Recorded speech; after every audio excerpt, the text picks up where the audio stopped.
ओम नमो भगवते वासुदेवाय। जय श्री राधे, हरे कृष्णा। प्रिय श्रोताओं, आज के इस वीडियो में आप श्रवण करेंगे जया एकादशी की संपूर्ण व्रत कथा। युधिष्ठिर ने पूछा, भगवान आपने माघ मास के कृष्ण पक्ष की षटतिला एकादशी का वर्णन किया। अब कृपा करके ये बताइए कि शुक्ल पक्ष में कौन सी एकादशी होती है, उसकी विधि क्या है तथा उसमें किस देवता का पूजन किया जाता है। भगवान श्री कृष्ण बोले, राजेंद्र बतलाता हूँ, सुनो। माघ मास के शुक्ल पक्ष में जो एकादशी होती है उसका नाम है जया। वो सब पापों को हरने वाली उत्तम तिथि है। पवित्र होने के साथ ही पापों का नाश करने वाली है तथा मनुष्यों को भोग और मोक्ष प्रदान करती है। और इतना ही नहीं, वो ब्रह्म हत्या जैसे पाप तथा पिशाच तत्व का भी विनाश करने वाली है। इसका व्रत करने पर मनुष्यों को कभी प्रेत योनि में नहीं जाना पड़ता। इसलिए राजन, प्रयत्न पूर्वक जया नाम की एकादशी का व्रत करना चाहिए। एक समय की बात है, स्वर्ग लोक में देवराज इंद्र राज करते थे। देवगण पारिजात वृक्षों से भरे हुए नंदवन में अप्सराओं के साथ विहार कर रहे थे। 50 करोड़ गंधर्वों के नायक देवराज इंद्र ने स्वेच्छा अनुसार वन में विहार करते हुए बड़े हर्ष के साथ नृत्य का आयोजन किया। उसमें गंधर्व गान कर रहे थे, जिसमें पुष्पदंत, चित्रसेन तथा उसका पुत्र, ये 3 प्रधान थे। चित्रसेन की स्त्री का नाम मालिनी था। मालिनी से एक कन्या उत्पन्न हुई जो पुष्पवंती के नाम से विख्यात थी। पुष्पदंत गंधर्व के एक पुत्र था जिसको लोग माल्यवान कहते थे। माल्यवान पुष्पवंती के रूप पर अत्यंत मोहित था। ये दोनों भी इंद्र के संतोषार्थ नृत्य करने के लिए आए थे। इन दोनों का गान हो रहा था। इनके साथ अप्सराएं भी थी। परस्पर अनुराग के कारण ये दोनों मोह के वशीभूत हो गए। चित्त में भ्रांति आ गई, इसलिए वे शुद्ध गान ना गा सके। कभी ताल भंग हो जाता और कभी गीत बंद हो जाता। इंद्र ने इस प्रमाद पर विचार किया और इसमें अपना अपमान समझकर वे कुपित हो गए। अतः इन दोनों को शाप देते हुए बोले, ओ मूर्खो, तुम दोनों को धिक्कार है। तुम लोग पतित और मेरी आज्ञा भंग करने वाले हो। अतः पति पत्नी के रूप में रहते हुए पिशाच हो जाओ। इंद्र के इस प्रकार शाप देने पर इन दोनों के मन में बड़ा दुख हुआ। वे हिमालय पर्वत पर चले गए और पिशाच योनि को पाकर भयंकर दुख भोगने लगे। शारीरिक पातक से उत्पन्न ताप से पीड़ित होकर दोनों ही पर्वत की कंदराओं में विचरते रहते थे। एक दिन पिशाच ने अपनी पत्नी पिशाची से कहा, हमने कौन सा पाप किया है जिससे ये पिशाच योनि प्राप्त हुई है। नरक का कष्ट अत्यंत भयंकर है तथा पिशाच योनि भी बहुत दुख देने वाली है। अतः पूर्ण प्रयत्न करके पाप से बचना चाहिए। इस प्रकार चिंता मग्न होकर वे दोनों दुख के कारण सूखते जा रहे थे।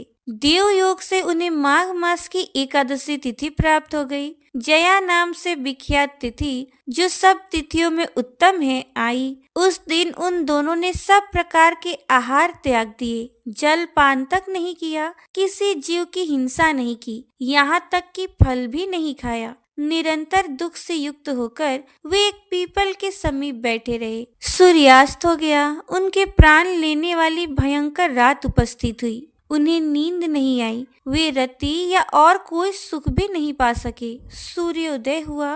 द्वादशी का दिन आया। उन पिशाचों के द्वारा जया के उत्तम व्रत का पालन हो गया। उन्होंने रात में जागरण भी किया था। उस व्रत के प्रभाव से तथा भगवान विष्णु की शक्ति से उन दोनों की पिशाचता दूर हो गई। पुष्पवंती और माल्यवान अपने पूर्व रूप में आ गए। उनके हृदय में वही पुराना स्नेह उमड़ रहा था। उनके शरीर पर पहले ही की तरह अलंकार शोभा पा रहे थे।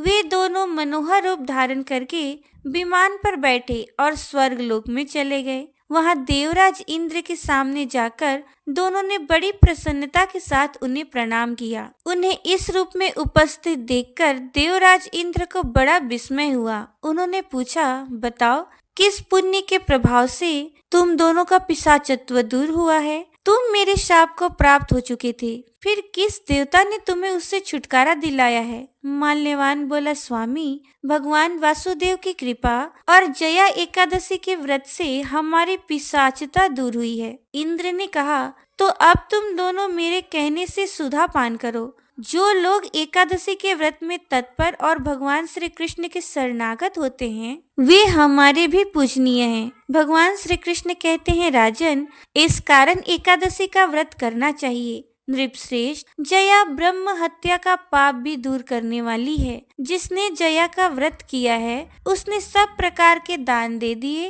और संपूर्ण यज्ञों का अनुष्ठान कर लिया। इस महात्म्य के पढ़ने और सुनने से अग्निष्टोम यज्ञ का फल मिलता है। तो प्रेम से बोलिए, जया एकादशी की जय। भगवान श्री कृष्ण चंद्र महाराज की जय। अब सुनिए आरती।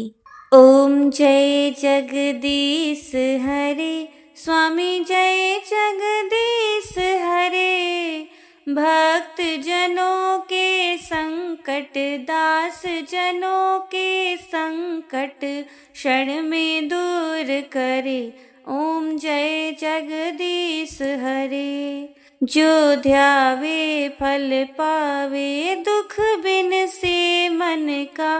स्वामी, दुख बिन से मन का।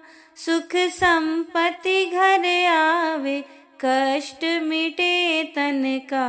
ओम जय जगदीश हरे।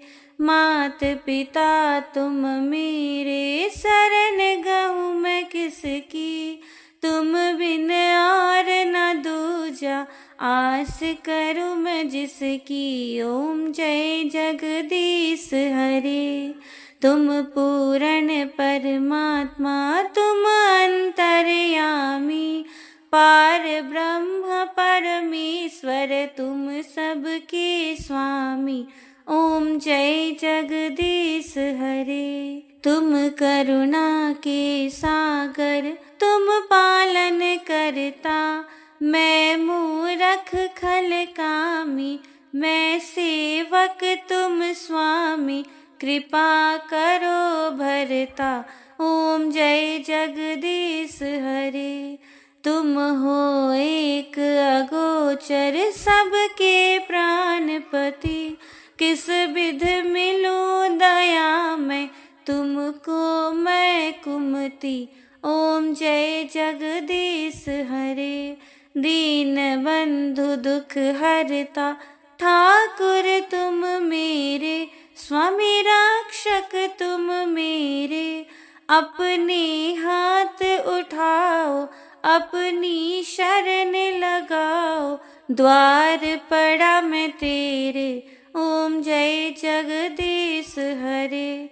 विषय विकार मिटाओ, पाप हरो देवा। स्वामी, पाप हरो देवा। श्रद्धा भक्ति बढ़ाओ, संतन की सेवा। ओम जय जगदीश हरे। ओम जय जगदीश हरे। स्वामी जय जगदीश हरे।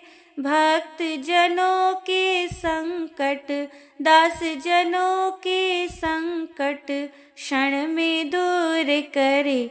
ओम जय जगदीश हरे। स्वामी जय जगदीश हरे। तो ये थी आज की वीडियो। उम्मीद है आपको आज की कथा पसंद आई होगी। अगर आपको आज की ये कथा अच्छी लगी है तो कमेंट में राधे राधे जरूर लिखिएगा। जय श्री राधे, हरे कृष्णा।